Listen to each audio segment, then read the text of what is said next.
Good day everyone. Today I will be discussing the frequency distribution table. So the frequency distribution table, or the FDT, is the way to organize our data to make it more meaningful. So we have here 30 responses on the table. So this table has class, tally, frequency, and percentage. So under the class, we have here very satisfied, satisfied, dissatisfied, and very dissatisfied, because these are the 4 options that is in the responses.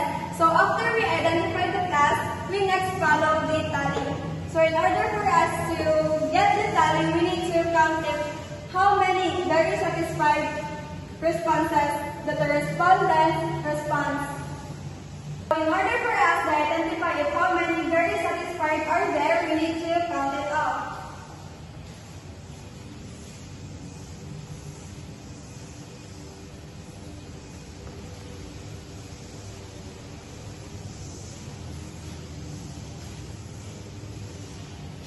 So for the very satisfied, we have here 13, and for the satisfied, we have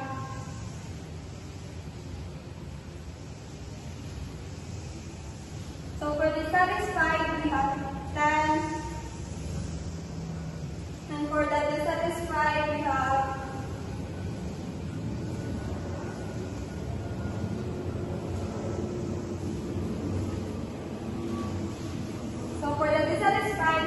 5, and for the very dissatisfied, we have 2.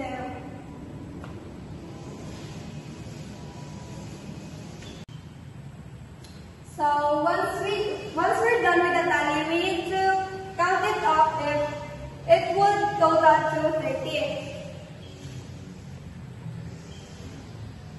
So after we identify the tally, we then next transpose this into numerical frequencies.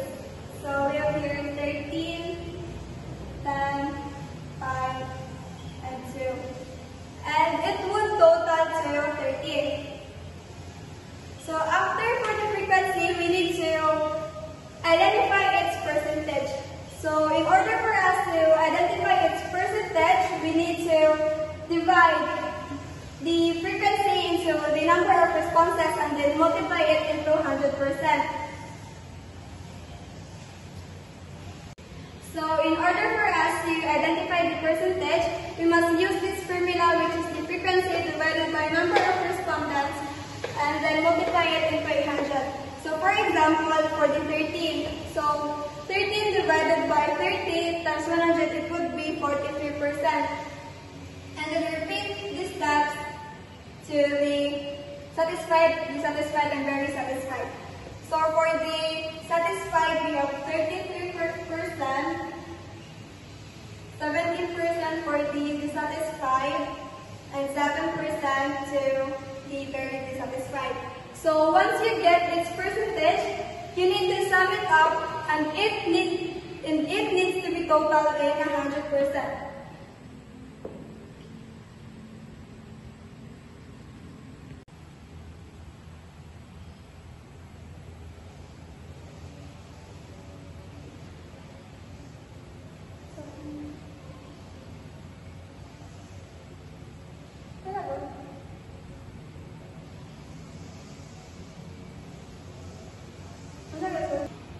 So once you're done with this table, you need to create another table, which is the final table for the frequency distribution table. This time it has the title but without the tally. So we will now proceed to the Likert scale. So the Likert scale is a scaling used in research purposes where it's a survey to determine the responses' opinions. So today I will be discussing the 4-point Likert scale. So we have here the responses, which are the very satisfied, satisfied, dissatisfied, and very dissatisfied.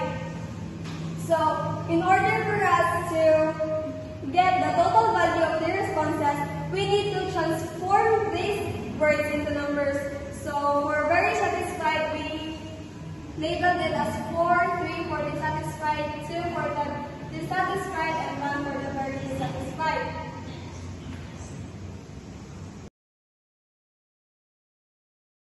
So I'm done transforming these letters into number. So the total value of these responses is 94.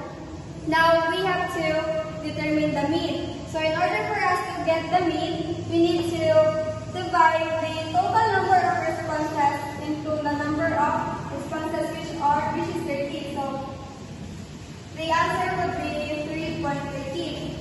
So this is the mean that we can get from these responses. So now let's proceed to the 4-point Likert scale table. So this is how the table wherein it has different ratings from very dissatisfied, satisfied, and the very satisfied. So this table would eventually help you to determine if what or which part does the mean belong.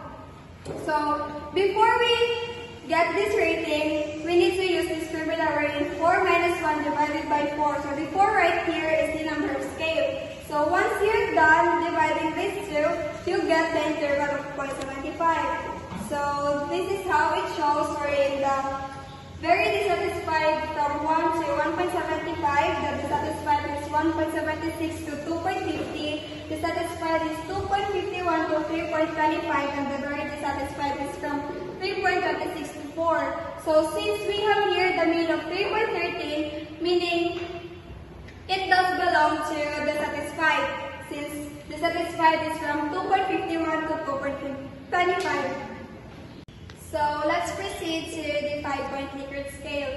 So the 5-point Likert scale is somehow similar to the 4-point, however, this time it has neutral, which is 3. So these are the responses, 30 responses in total, and I'm just transforming it into numerical frequencies. So the total number of responses is 111, and then same process for the 4-point Likert scale, wherein you need to divide the total number of responses into the total responses. So the mean would be 3.17. So these are the scaling table wherein the very satisfied is from 1 to 1.80, the dissatisfied is from 1.81 to 2.60, the neutral is from 2.61 to 3.40, and then the satisfied is 3.41 to 4.20, and the very satisfied is from 4.21 to 5 point.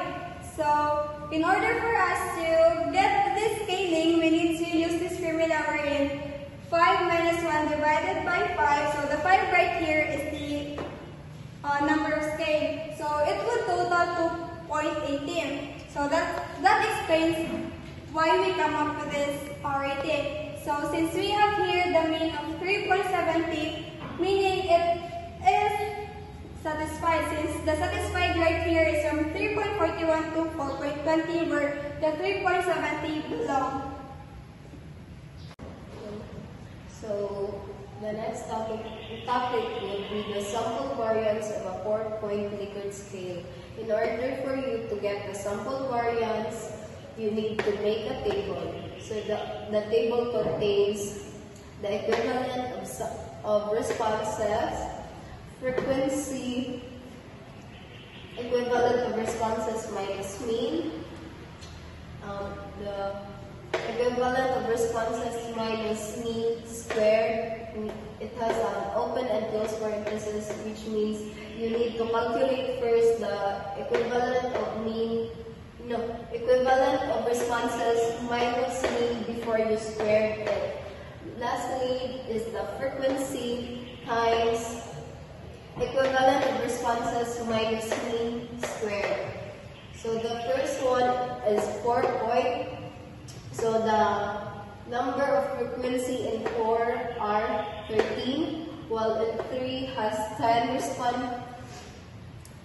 The number of frequency of the equivalent of responses in 2 has 5, and lastly the 1 has number of frequency 3 in total of 30. So in order for you to get the mean, you need to calculate the value of responses divided by into the number of respondents. So the value of responses are 94 and the number of respondents are 30. So the total mean is 3.13.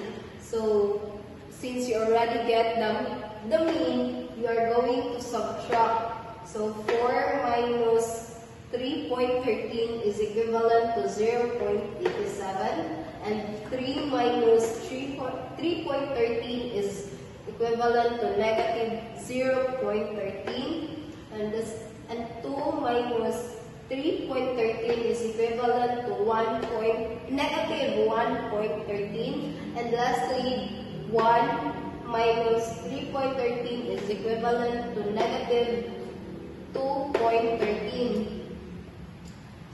Since you already get the value here, so in order for you to get this, you're going to multiply the answer here, or the values here itself. So the 0.87 multiply itself is equivalent to 0.76, and the negative 0.13 multiply itself would be 0.02, and the negative 1.13 multiply itself would be 1.28, and last, the negative 2.13 divided by multiply itself is equivalent to 4.54. So in order for you to get the answers here, you need to multiply the frequency to this one. So that the number of frequency here is 13. So you're going to multiply 13 to 0.76 is equivalent to 9.88. So 10 times 0.02 is equivalent to 0.28. And the next one is 5. 5 times 1.28, it would be 6.40. And lastly, 2 times 4.54, it would be 9.08. And after that, you are going to total it all to get the sum up. So the total would be 25.56. So in order for you to get the variance, you need to calculate this first, which are the formula is the summation of frequency times equivalent of responses minus mean squared. So the summation is 25.56, and the number of respondents are 30 minus 1. So the total variance is 0.88. And in order for you to get the SD, or the standard deviation, you only need to square the sample variance. So you need to put a square root on 0.88. So the total standard deviation would be 0.94. So these are the mean, which are 3.13. The sample variance, which are 0.88, and the standard deviation are 0.94.